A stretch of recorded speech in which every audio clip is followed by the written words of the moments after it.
have to tell you, I'm both challenged and excited. My excitement is I get a chance to give something back. My challenge is the shortest seminar I usually do is 50 hours. And I'm not exaggerating. I do weekends, and what I do more than that, obviously, coach people, but I'm into immersion. Because how'd you learn language?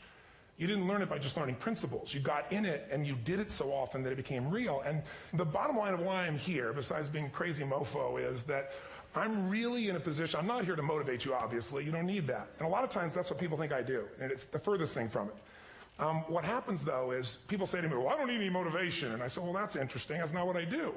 I'm the why guy. I don't know why you do what you do. What is your motive for action? What is it that drives you in your life today, not 10 years ago, or are you running the same pattern? Because I believe that the invisible force of internal drive activated is the most important thing in the world. I'm here because I believe emotion is the force of life. All of us here have great minds. You know, most of us here have great minds, right? I don't know if I'm in the category, but we all know how to think. And with our minds, we can rationalize anything. We can make anything happen. We can, I agree with what was described a few days ago about this idea that people work in their self-interest. But we all know that that's bullshit at times. You don't work in your self-interest all the time. Because when emotion comes into it, the wiring changes in the way it functions. And so it's wonderful for us to think intellectually about how the life of the world is, and especially those who are very smart. We can play this game in our head, but I really want to know what's driving you. And what I'd like to maybe invite you to do by the end of this talk is explore where you are today for two reasons. One, so that you can contribute more.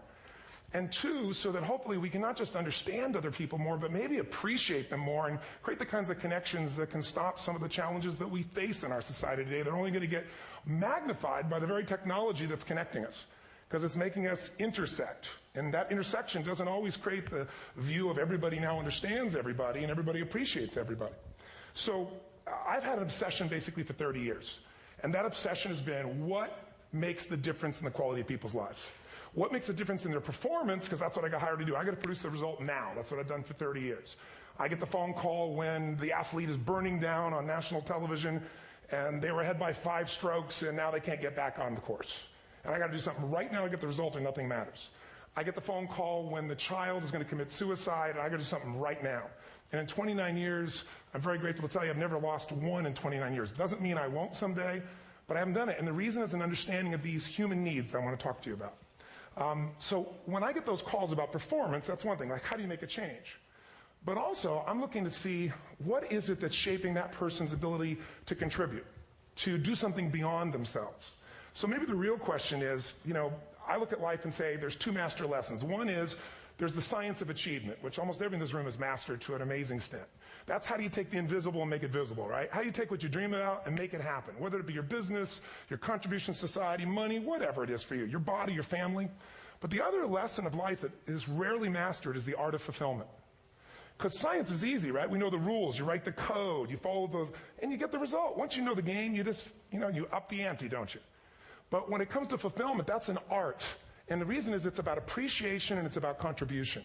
You can only feel so much by yourself. So I've had an interesting laboratory to try to answer the question of the real question, which is what's the difference in somebody's life if you look at somebody like those people that you've given everything to, like all the resources they say they need. You gave them not a $100 computer, you gave them the best computer. You gave them love, you gave them joy, you were there to comfort them. And those people very often, and you know some of them I'm sure, end up the rest of their life with all this love, education, money, and background, spending their life going in and out of rehab.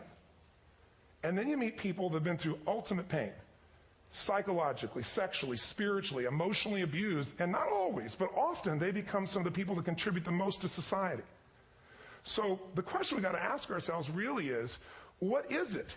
What is it that shapes us? And we live in a therapy culture. Most of us don't do that, but the culture is a therapy culture. And what I mean by that is the mindset that we are our past.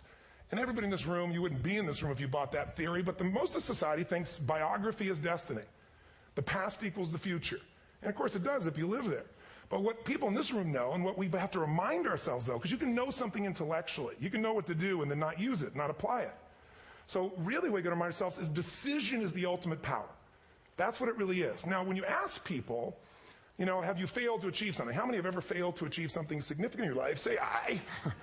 Thanks for the interaction on a high level there. But if you ask people, why didn't you achieve something? Somebody who's working for you, or a partner, or even yourself, and you failed to achieve a goal, what's the reason people say they failed to achieve? What do they tell you? didn't know enough, didn't have the knowledge, didn't have the money, didn't have the time, didn't have the technology. You know, I didn't have the right manager. Didn't have the Supreme Court.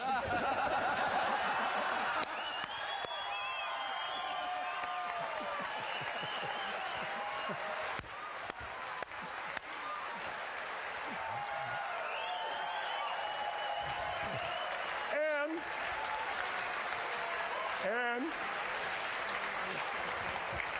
what do all those, including the Supreme Court, have in common? They are a claim to you missing resources. And they may be accurate. You may not have the money. You may not have the Supreme Court. But that is not the defining factor.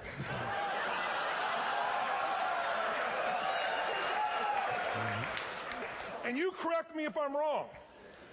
The defining factor is never resources, it's resourcefulness. And what I mean specifically, rather than just some phrase, is if you have emotion, human emotion, something that I experienced from you day before yesterday at a level that is as profound as I've ever experienced, and if you'd communicated with that emotion, I believe you would have beat his ass and won.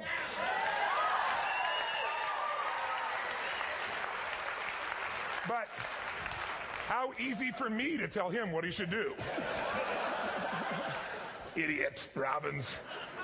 But I know when we watched the debate at that time, there were emotions that blocked people's ability to get this man's intellect and capacity and the way they came across to some people in that day. Because I know people that wanted to vote in your direction and didn't, and I was upset. But there was emotion that was there. How many know what I'm talking about here? Say aye. So emotion is it, and if we get the right emotion, we can get ourselves to do anything. We can get through it. If you're creative enough, playful enough, fun enough, can you get through to anybody, yes or no? If you don't have the money, but you're creative and determined enough, you find the way. So this is the ultimate resource, but this is not the story that people tell us, right? The story people tell us is a bunch of different stories. They tell us we don't have the resources, but ultimately, if you take a look here, flip it up if you would. They say, what are all the reasons they have in common? We said that. Next one, please. He's broken my pattern, that son of a bitch. But I appreciated the energy, I'll tell you that. What determines your resources? We said decisions shape destiny, which is my focus here. If decisions shape destiny, what determines it is 3 decisions. What are you going to focus on? Right now, you have to decide what you're going to focus on. In this second, consciously or unconsciously, the minute you decide to focus on something, you've got to give it a meaning. And whatever that meaning is produces emotion. Is this the end or the beginning? Is God punishing me or rewarding me, or is this the roll of the dice? And emotion then creates what we're going to do, or the action. So think about your own life, the decisions that have shaped your destiny. And that sounds really heavy, but in the last 5 or 10 years, 15 years, haven't there been some decisions you've made that if you made a different decision, your life would be completely different? How many can think of one, honestly? Better or worse? Say aye. So the bottom line is maybe it was where to go to work, and you met the love of your life there. Maybe it was a career decision. I know the Google geniuses I saw here. I mean, I understand that their decision was to sell their technology at first. What if they made that decision versus to build their own culture? How would the world be different? How would their lives be different? Their impact. The history of our world is these decisions. When a woman stands up and says, no, I won't go to the back of the bus, she didn't just affect her life. That decision shaped our culture. Or someone standing in front of a tank. Or being in a position like Lance Armstrong and someone says to you, you've got testicular cancer. That's pretty tough for any male, especially if you ride a bike. Right? You got it in your brain, you got it in your lungs. But what was his decision of what to focus on? Different than most people. What did it mean? It wasn't the end, it was the beginning. What am I going to do? He goes off and wins 7 championships he never won once before the cancer because he got emotional fitness, psychological strength. That's the difference in human beings that I've seen of the 3 million I've been around. Because that's about my lab. I've had 3 million people from 80 different countries that I've had a chance to interact with over the last 29 years. And after a while, patterns become obvious. You see that South America and Africa maybe connect in a certain way, right? Other people say, oh, that sounds ridiculous. It's simple. So what shaped Lance? What shapes you? 2 invisible forces. Very quickly. 1, state. We all have had times. Have you had a time you did something and after you did it, you thought to yourself, I can't believe I said that. I can't believe I did that. That was so stupid. Who's been there? Say aye. Have you ever done something after you do it, you go, that was me. Right? It wasn't your ability, it was your state. Your model of the world is what shapes you long term. Your model of the world is the filter.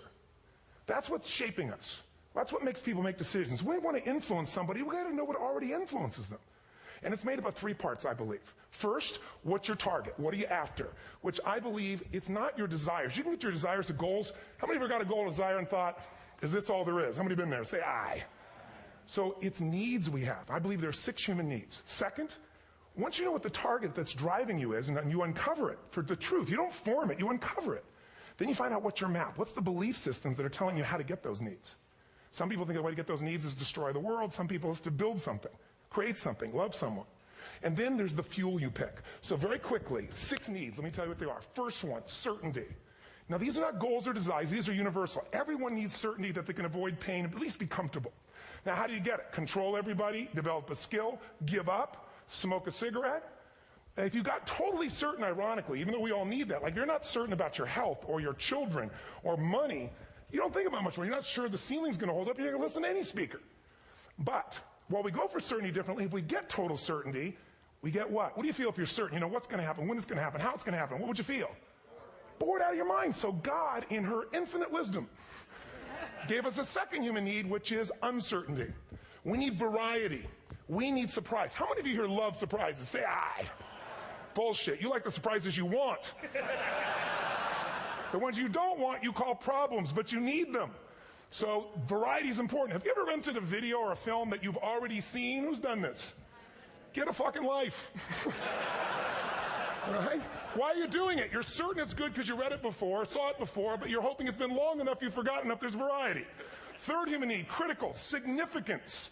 We all need to feel important, special, unique. You can get it by making more money. You can do it by being more spiritual. You can do it by getting yourself in a situation where you put more tattoos and earrings in places humans don't want to know.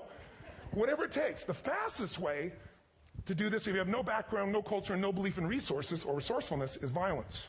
If I put a gun to your head and I live in the hood, instantly I'm significant. 0 to 10, how high? 10. How certain am I you're going to respond to me? 10. How much uncertainty? Who knows what's going to happen next? Kind of exciting. Like climbing up into a cave and doing that stuff all the way down there. Total variety and uncertainty. And it's significant, isn't it? So you're willing to risk your life for it. So that's why violence has always been around and will be around unless we have a consciousness change as a species. Now, you can get significance a million ways, but to be significant, you got to be unique and different. Here's what we really need. Connection and love, fourth need. We all want it. Most people settle for connection because love's too scary. Don't want to get hurt. Who here has ever been hurt in an intimate relationship? Say aye. If you don't raise your hand, you'll have had other shit too. Come on. And you're going to get hurt again. Aren't you glad you came to this positive visit? But here's what's true. We need it. We can do it through intimacy, through friendship, through prayer, through walking in nature. If nothing else works for you, get a dog. Don't get a cat, get a dog. Because if you leave for 2 minutes, it's like you've been gone for 6 months when you show back up again 5 minutes later, right? Now, these first 4 needs, every human finds a way to meet. Even if you lie to yourself, even if you have split personalities. But the last 2 needs, the first 4 needs are called the needs of the personality, is what I call it. The last 2 are the needs of the spirit.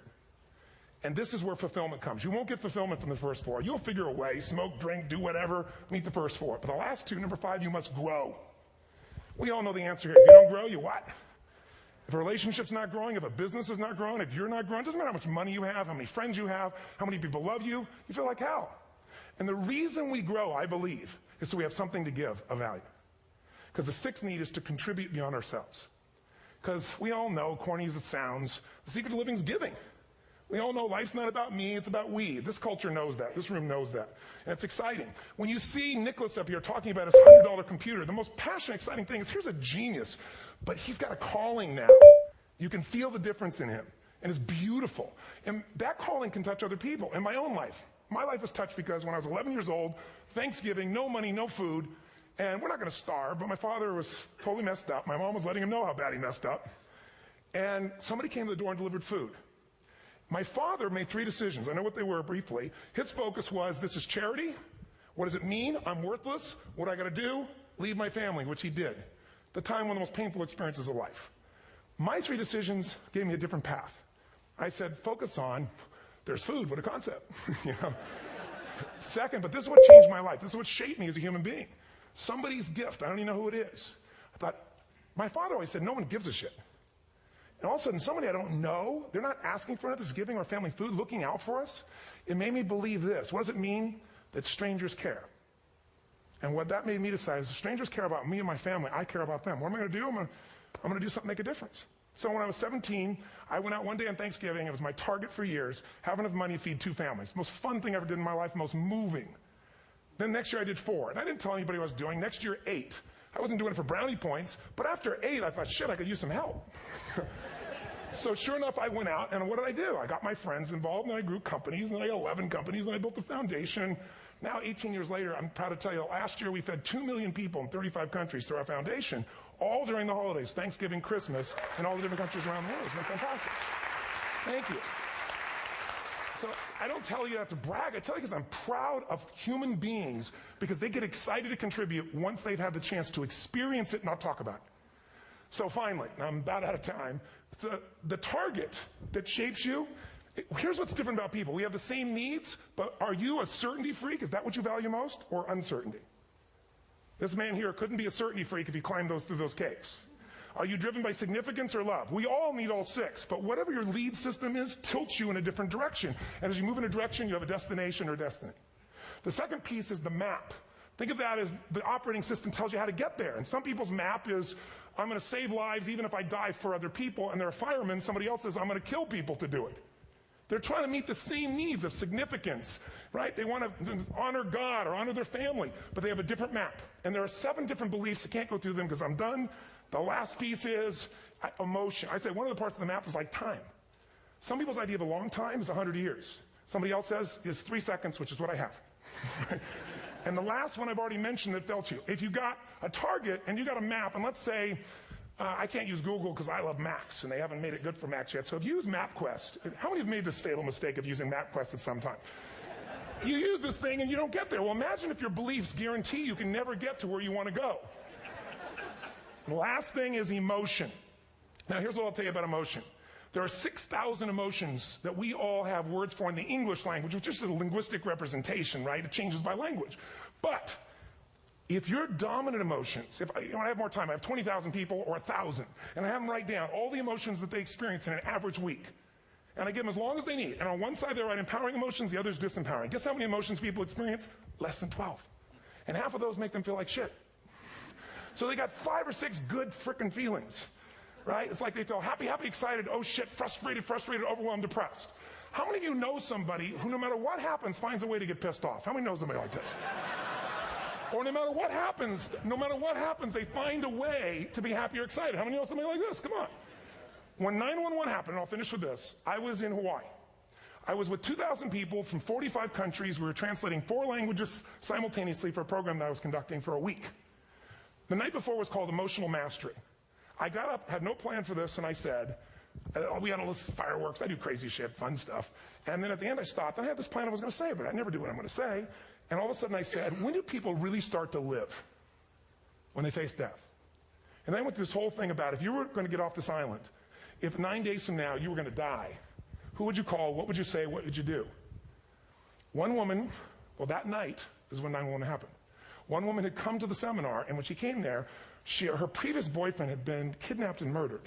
Her friend, or new boyfriend, wanted to marry her, and she said no. He said, if you leave and go to that Hawaii thing, it's over with us. She said it's over. When I finished that night, she called him and left a message, true story, at the top of the World Trade Center where he worked, saying, honey, I love you. I just want you to know, I want to marry you. It was stupid of me.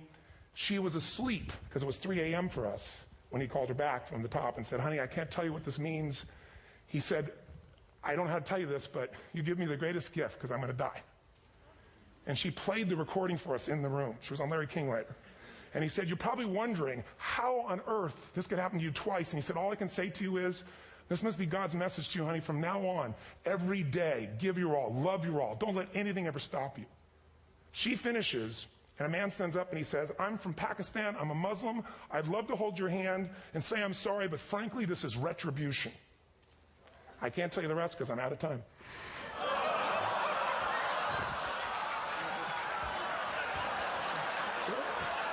Are you sure? Finish the story.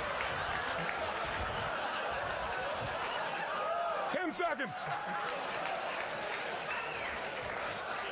10 seconds. No, I want to be respectful. 10 seconds. All I can tell you is I brought this man on stage with a man from New York who worked in the World Trade Center, because I had about 200 New Yorkers there. More than 50 lost their entire companies, their friends, marking up their Palm Pilots. One financial trader, this woman made of steel, bawling. 30 friends crossing off that all died. And what I did to people said, what are we going to focus on? What does this mean, and what are we going to do? And I took the group and got people to focus on, if you didn't lose somebody today, your focus is going to be how to serve somebody else. There are people, there was one who got and she was so angry and screaming and yelling. And she wasn't from New York. She's not an American. She doesn't know anybody here. I said, you always get angry. She said, yes. Guilty people got guilty. Sad people got sad. And I took these two men and did what I call an indirect negotiation. Jewish man with family in the occupied territory, some New York who would have died if he was at work that day, and this man who wanted to be a terrorist, and made it very clear. And the integration that happened is on a film, which I'll be happy to send you, so you can really see what actually happened instead of my verbalization of it. But the two of them not only came together and changed their beliefs and models of the world, but they've worked together to bring, for almost 4 years now, to various mosques and synagogues, the idea of how to create peace. And he wrote a book, which is called My Jihad, My Way of Peace. So transformation can happen. So my invitation to you is this. Explore your web, the web in here. The needs, the beliefs, the emotions that are controlling you. For two reasons. So there's more of you to give. Achieve too. We all want to do it. But I mean give. Because that's what's going to fill you up. And secondly, so you can appreciate, not just understand, that's intellectual, that's mind, but appreciate what's driving other people. It's the only way our world's going to change. God bless you. Thank you. I hope this will serve.